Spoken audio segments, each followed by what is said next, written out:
Hello guys, तो कैसे हैं आप सभी लोग। स्वागत है आप सभी का लूसीफर एक्सप्लेन चैनल में। तो लास्ट एपिसोड में अपन सभी ने देखा था, माइकल बोलता है बचपन से मैं गांव के अंदर रहा हूँ, तुम्हारी ये छोटी मोटी फाइट है ना, वहाँ के सामने कुछ भी नहीं है। मैंने इससे बहुत बड़ी बड़ी फाइट देख भी रखी है और कर भी रखी है। आज तुम्हें पता चली जाएगा कि गांव की मिट्टी के अंदर कितना जोर है। ये बोलने साथ ही माइकल जैंग के पेट में एक काफी खतरनाक किक मारता है। हम देखते सिर्फ एक किक के अंदर जैंग की हालत खराब हो गई होती है और पीछे गिरता है। माइकल बोलता है लिन, तुम्हें देख के मुझे बहुत ही तरस आ रहा है। अगर तुम्हें पैसे ही खर्च करने थे ना तो जैंग के ऊपर क्यों किया। तुम्हारा ये जो कुत्ता है इसको तुमने बहुत ही टेस्टी खाना खिलाया, फिर भी ये यहाँ पे पड़ोसी कुत्ते खाने को देख के लालच कर रहा है। इसका मतलब तुम क्लियरली समझ लो तुम्हारा ये कुत्ता कोई वफादार नहीं होने वाला। और अगर तुम फिर भी इसके ऊपर यकीन कर रही हो तो समझ लो तुमसे बड़ा बेवकूफ कोई भी नहीं है। हालांकि मुझे यहाँ पे तुमसे कोई भी लेन देन नहीं है, पर आगे से यहाँ पे किसी का भी इल्जाम लगाने से पहले खुद को देख लेना कि आखिर यहाँ पे खुद का बंदा कैसा है। यहाँ पे पता नहीं चलता किसकी जान पहचान किससे हो। फालतू में यहाँ पे किसी छोटे मोटे मैटर की वजह से तुम्हारा बहुत बड़ा नुकसान ना हो जाए। माइकल की ये बात सुनने के साथ ही लिलिन शर्माने लगती है।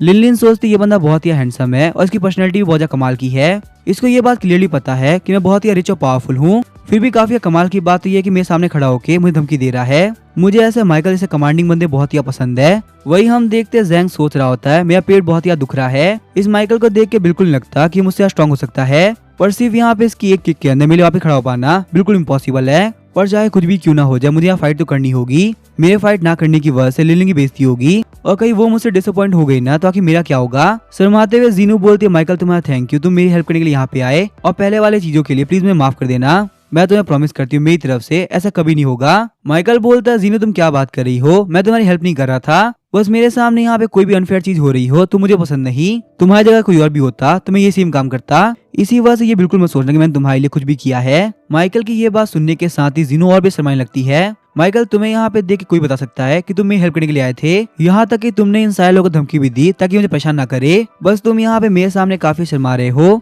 इसी वजह से तुम एक्सेप्ट नहीं कर रहे। वही हम देखते हैं बहुत सारी मुश्किलों के बाद में जैंग खड़ा हो गया होता है। जैंग बोलता है लिलिन एक काम करो, प्रोफेशनल फाइटर्स को कॉल करो, मैं यहाँ पे इस कम्युनिटी को रोक के रखता हूँ, ये यहाँ से नहीं जा पाएगा। इसने तुम्हारे बॉयफ्रेंड को हिट किया है जिसे तुम बहुत ज्यादा प्यार करती हो, अगर ये यहाँ पे मुझे पीट कर चल जाएगा तो मुझे बहुत ही बुरा लगेगा। लेकिन लिलिन काफी सीरियस हो गई तो बोलती है फालतू बात करना बंद करो और मुझे यहाँ पे पता चल चुका है तुम्हारी रियलिटी क्या है। माइकल जो भी कुछ तुम्हारे बारे में बोल रहा है बिल्कुल सही है, तुम्हें पालने से अच्छा मैं कुत्ता पाल लूं, उल्टा वो ज्यादा लॉयल रहेगा। इसी वजह से आपसे मेरे पीछे आने की जरूरत नहीं। और हाँ एक और बात, मैंने जितने भी गिफ्ट दिए थे ना वो सब वापस कर दो, क्योंकि मैं बिल्कुल नहीं चाहती मेरे गिफ्ट का यूज करते हुए तुम और लोगों को बेवकूफ बनाओ। उसके बाद लिलिन माइकल को बोलती है मिस्टर माइकल आप मुझे बहुत ही पसंद आए, प्लीज अपने वीचैट के ऊपर मुझे ऐड कर लीजिए, मुझे आपसे बहुत ही इंपॉर्टेंट बात करनी है। वही हम देखते हैं माइकल उसको इग्नोर करते हुए आगे तक जाने लगता है। तभी जीनू बोलते माइकल प्लीज एक मिनट रुको, मुझे तुमसे बहुत इंपॉर्टेंट बात करनी है। शौक होते हुए माइकल बोलता है जीनू तुम क्या बोल रही हो, तुम्हें मुझसे बात करनी है। शर्माते हुए जीनू बोल रही होती माइकल तुमने आज मेरी बहुत ज्यादा हेल्प करी, इसी वजह से तुम्हें थैंक यू बोलने के लिए मैं तुम्हें डिनर भी इनवाइट करती हूँ, क्या तुम प्लीज मेरे साथ चलोगे। माइकल बोलता है जीनू मेरी बात ध्यान सुनो, तुम्हें ये सब तामझाम करने की कोई जरूरत नहीं, मैं तुम्हारे थैंक यू एक्सेप्ट कर ली तक काफी है। जीनू बोलती है माइकल मुझे पता है पहले जो भी कुछ हुआ था उसकी वजह से तुम काफी गुस्सा हो और मुझे भी पता है मैंने तुम्हारे साथ में काफी गलत किया, पर फिर भी तुमने मेरी हेल्प करी, तुम एक बहुत ही अच्छे इंसान हो, इसी वजह से मुझे एक तो मौका दो ताकि मैं तुम्हें सॉरी बोल सकूं, मुझे सच में अपने किए हुए के लिए काफी बुरा लग रहा है। माइकल बोलता है जीनू मैंने तुम्हारी हेल्प जानबूझ के नहीं करी, बस मुझे उस वक्त हो रही हर एक बात काफी गुस्सा दिला रही थी, इसी वजह से मैंने ऐसा किया, तो इसी वजह से तुम्हें इतनी गलतफहमी पालने की कोई जरूरत नहीं और ना ही पहले के इंसिडेंट्स के लिए बिल्कुल ही बुरा फील करने की जरूरत है। उस वक्त जो होना था हो गया, हम लोगों ने उस मैटर को उसी वक्त सॉल्व कर लिया था। वैसे अभी मुझे और जियानी को वापस से कंपनी के अंदर जाके काफी सारे काम करने हैं, तो मैं यहाँ पे तुम्हारे साथ में और टाइम वेस्ट नहीं कर सकता। अगर जीनू तुम्हारी बातें कंप्लीट हो गई हो तो फिर मैं आ जाता हूँ। वैसे भी इस कमीने जैंग वेंचेंग की वजह से मैं काफी टाइम वेस्ट हो गया। ये बोलने के साथ ही हम देखते हैं माइकल और जियानी अपनी ओला पे निकल गए होते हैं। उन लोग को जाता हुआ देख के जीनू सोच रही होती है माइकल एक बहुत ही अच्छा इंसान है, सच में पैसे के पागल हो गई थी जो मैंने माइकल जैसे अच्छे बंदे के ऊपर ध्यान नहीं दिया, चाहे मैं कितना भी ट्राई क्यों ना कर लूं मुझे माइकल से बंदा नहीं मिलने वाला। वैसे अगर मैं यहाँ पे ध्यान से देखूं तो शायद से जियानी और माइकल सिर्फ फ्रेंड्स है और जब तक जियानी मेरे बीच में नहीं आती तब तक शायद से मेरे पास चांस होगा, तो मैं माइकल के ऊपर ट्राई तो कर ही सकती हूँ, क्या पता वो पुरानी बातों को भूल के मेरे साथ मानने के लिए तैयार हो जाए। वही हम देखते जैंग वेंगचेन रोते हुए बोल रहा होता लिलिन प्लीज मुझे मत छोड़ो, तुम्हें पता है ना मैं तुम्हारे बिना बिल्कुल नहीं जी पाऊंगा, मैं मानता हूँ मुझसे गलती हो गई पर तुम मेरी ये गलती तो माफ कर सकती हो ना। लिलिन बोलती है फालतू बात करना बंद करो, आज के बाद तुम्हारा और मेरा कोई लेन देन नहीं है, अगर तुम वापस से मेरे सामने आए ना तो मैं तुम्हें पक्का से मार दूंगी। वहीं हम देखते हैं उस रेस्टोरेंट का मैनेजर भी आ गया होता है। मैनेजर बोलता है यहाँ पे तुम सारे लोगों ने इतने सारे कांड किए और मुझे फटाफट से बता मेरे सारे डेबिट्स के लिए कौन पे करेगा, क्योंकि बिना पे किए तुम यहाँ से नहीं आ सकते। मिस्टर माइकल ने तो यहाँ पे कुछ भी नहीं किया, जो किया है वो इस कमीने जैन वेंगचेन ने किया है। तो क्या आप यहाँ पे जैन वेंगचेन के बिहाफ पे करोगी? लिन बोलती है फालतू बात करना बंद करो, ये जो भी गलती है जैन वेंगचेन की गलती है और मेरा और जैन वेंगचेन का आज के बाद से कोई लेन देन नहीं है। तो अगर तुमने वापस से जैन वेंगचेन को मेरे साथ में जोड़ा तो तुम्हारे लिए बिल्कुल भी अच्छा नहीं होने वाला। अगर यहाँ पे तोड़फोड़ जैन वेंगचेन ने कही है तो जाके उससे ही मांगो। परेशान होते हैं मैं जब बोलते मैम गुस्सा क्यों कर रही है, आप बिल्कुल भी टेंशन मत लीजिए, मैं जैन वेंगचेन से मांग लूंगा। तभी हम देखते हैं लिलिन वहाँ पे जैन वेंगचेन को एक काफी खतरनाक किक मारती है। लिलिन बोलती है जैन वेंगचेन तुम एक बहुत बड़े कमीने हो, आज के बाद मुझे दिखना मत। लिलिन वहाँ जाते हुए बोल रही होती है आज इस कमीने ने मेरा पूरा दिन खराब कर दिया, लेकिन कम से कम ये तो बहुत अच्छी बात है कि मुझे इसकी रियलिटी पता चल गई। कम से कम मेरा जो कीमती पैसा है वो इस कमीने के ऊपर खर्च नहीं होगा। जाते हुए जीनो को बोल रही होती है तुम एक बहुत ही बड़ी बेवकूफ हो जो कि तुम यहाँ पे जैन वेंगचेन के साथ में आई। अगर तुम्हें अभी उसके साथ रहना है तो कोई बात नहीं, मुझे इसमें कोई दिक्कत नहीं होने वाली, पर मैं तुम्हें एक बात क्लियरली बता दूं उसके पास बिल्कुल पैसे नहीं है। वो जो भी कुछ खर्च करा था मेरे पैसे खर्च करा था और अब मैंने जैन वेंगचेन के पास से सारी रॉयल्टी ले ली है, तो वो एक ठरकी लूजर को छोड़कर कुछ नहीं बचा। तुम्हारे दोस्त ने यहाँ पे तुम्हें सेव करने के लिए उसकी रियलिटी सामने लेके आया, तो यहाँ पे ऐसी बेवकूफी बिल्कुल मत करना जिससे कि तुम्हारा दोस्त कुछ भी किया बिल्कुल मतलब ना बनाए। वहीं हम देखते हैं जैन वेंगचेन सोचा था लिलिन के सामने मेरी पूरी रियलिटी सामने आ गई, तो अब चाहे मैं कितना भी ट्राई क्यों ना कर लूं वो मुझे एक्सेप्ट नहीं करने वाली। वैसे अगर देखा जाए जीनो के पास में काफी अच्छे खासे पैसे हैं क्योंकि वो एक इंटरनेट सेलिब्रिटी है और काफी सारी रॉयल जगह पे उसे फ्री में ही एंट्री मिल जाती होगी, तो जब तक मुझे कोई अच्छा ऑप्शन नहीं मिलता तो जीनो के साथ रहने कोई दिक्कत नहीं है। वैसे ही मैं दिखने में काफी कमाल का हूँ, अगर मैं यहाँ थोड़ी बहुत मेहनत करूँ तो पक्का से मेरा काम बन ही जाएगा। उसके बाद हम देखते हैं जैन वेंगचेन सीधे जीनो की तरफ आने लगता है। जैन वेंगचेन बोलता है जीनो प्लीज मुझे एक्सेप्ट कर लो, मुझे पता है मैंने काफी सारी गलतियां करी है पर मैं तुम्हें प्रॉमिस करता हूँ आज के बाद से मैं तुम्हारे साथ में लॉयल रहूंगा। वही जैन वेंगचेन की सारी हरकतें देख के जीनो को बहुत ही गुस्सा आ रहा होता है। जीनो बोलती ये कमीना जैन वेंगचेन बहुत ही बेकार इंसान है, मैंने यहाँ पे इस कमीने की रियलिटी देख ली है और अगर मैं फिर भी कुछ नहीं करती तो मुझसे बड़ा बेवकूफ कोई नहीं होगा। तो अभी हम देखते हैं जीनो वहाँ पे साइड की तरफ हट गई होती है जिसकी वजह से जैन वेंगचेन सामने की तरफ जा गिरता है। जीनो वहाँ जाते हुए बोलती है जैन वेंगचेन तुम एक बहुत ही कमीने इंसान हो, अगर तुम वापस से मेरे सामने आए ना तो मैं पुलिस को बोल दूंगी और फिर देखना तुम्हारे लिए कितनी दिक्कतें बढ़ जाएगी। तुम्हारे पास में ऑलरेडी लिलिन थी जो कि तुम्हारे खर्चे उठा रही थी और वो तुम्हें काफी पसंद भी करती थी, फिर भी तुमने उसको धोखा दिया, तो आखिर तुम जैसे कमीने इंसान के ऊपर मैं क्यों यकीन करूंगी। वैसे माइकल ने कहा है तुम एक बेकार इंसान हो, तो इसका तुम एक बेकार इंसान हो और मैं तुम्हारे साथ में आके अपनी लाइफ बर्बाद नहीं करने वाली।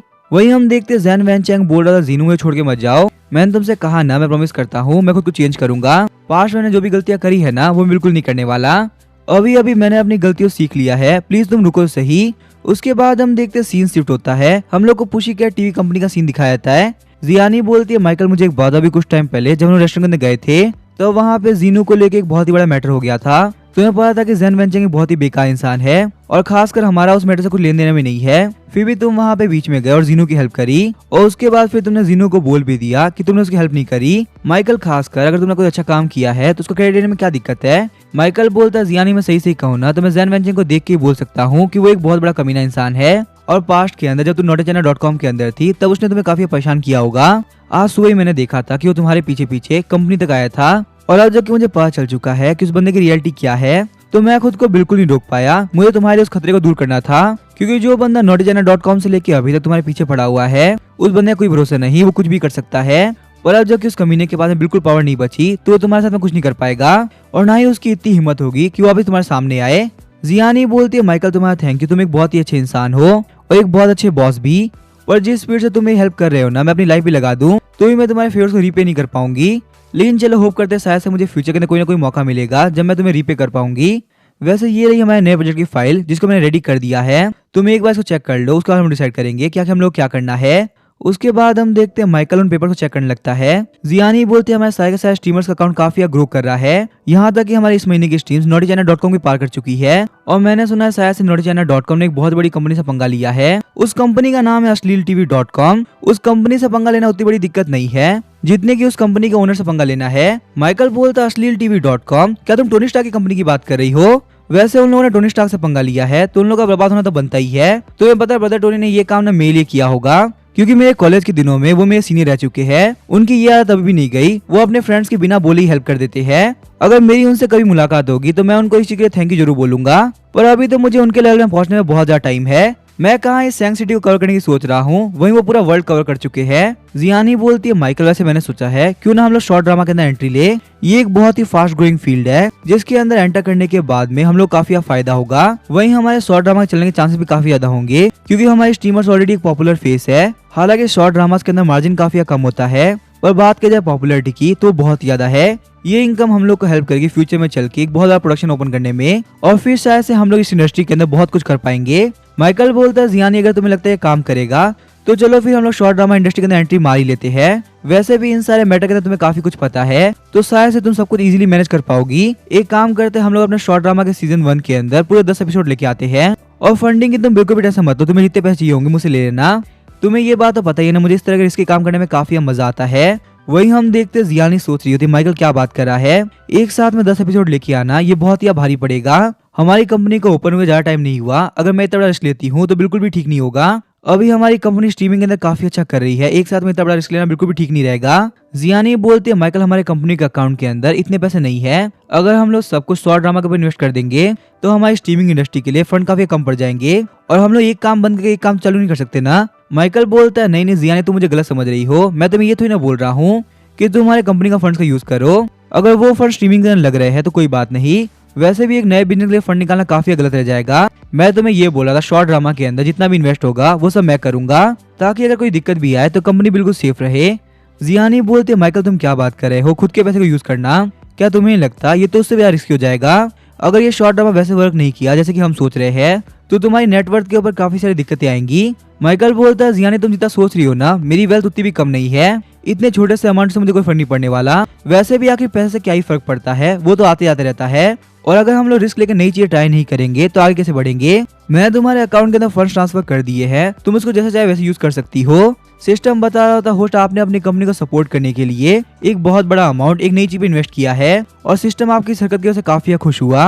रिवॉर्ड के तौर पे आपको $5.5 मिलियन दिए जाते हैं, और सिस्टम ये होप करता है आप जिस भी इंडस्ट्री के अंदर जाएंगे वो इंडस्ट्री काफी कमाल करेगी। माइकल बोलता है बहुत ही अच्छी बात है, मैंने यहाँ पे दिमाग लगाया और अपने पैसे को इन्वेस्ट किया, वरना मेरा इतना कमाल का रिवॉर्ड रह जाता। वैसे भी आजकल मुझे स्पेंड करने के लिए मौके काफी कम मिल रहे हैं, तो मैं अपनी तरफ से कोई मौका नहीं छोड़ने वाला। वही हम देखते हैं जियानी काफी शौक आती है क्योंकि उसके अकाउंट के अंदर $50 मिलियन आ गया होता है। जियानी बोलती है माइकल तुम्हें लगता है ये अमाउंट उससे कहीं ज्यादा है जितना कि हम लोग को एक सीजन बनाने के लिए चाहिए होगा। माइकल बोलता है जियानी मेरी बात ध्यान सुनो, अपने दिमाग के ऊपर लोड मत लो, मैंने तुमसे कहा ना पैसे के बारे में बिल्कुल भी टेंशन की जरूरत नहीं, अगर बीच में कोई भी दिक्कत आती है तो वो मैं सॉल्व कर दूंगा। वैसे मुझे अभी के लिए मेरे घर जाना होगा क्योंकि मेरा घर रिनोवेट हो रहा है, मैं उनको बिल्कुल भी गलती करने का मौका नहीं दे सकता, और खासकर जियानी तुम भी यहाँ पे वो टाइम मत करो। मैं मानता हूँ मैं तुम्हारी हेल्प करी इसी वजह से तुम मेरे फेवर लौटाना चाहती हो, लेकिन अपनी हेल्थ का भी ध्यान रखना काफी जरूरी है। अगर तुम्हारा काम खत्म हो गया हो तो तुम भी घर के लिए निकल जाओ। ये बोलने के साथ ही माइकल वहाँ जाने लगता है। जियानी बोलती है ठीक है माइकल मैं अपना ध्यान रखूंगी। साथ ही में जियानी सोच रही होती है माइकल के पास में बहुत सारा पैसा है,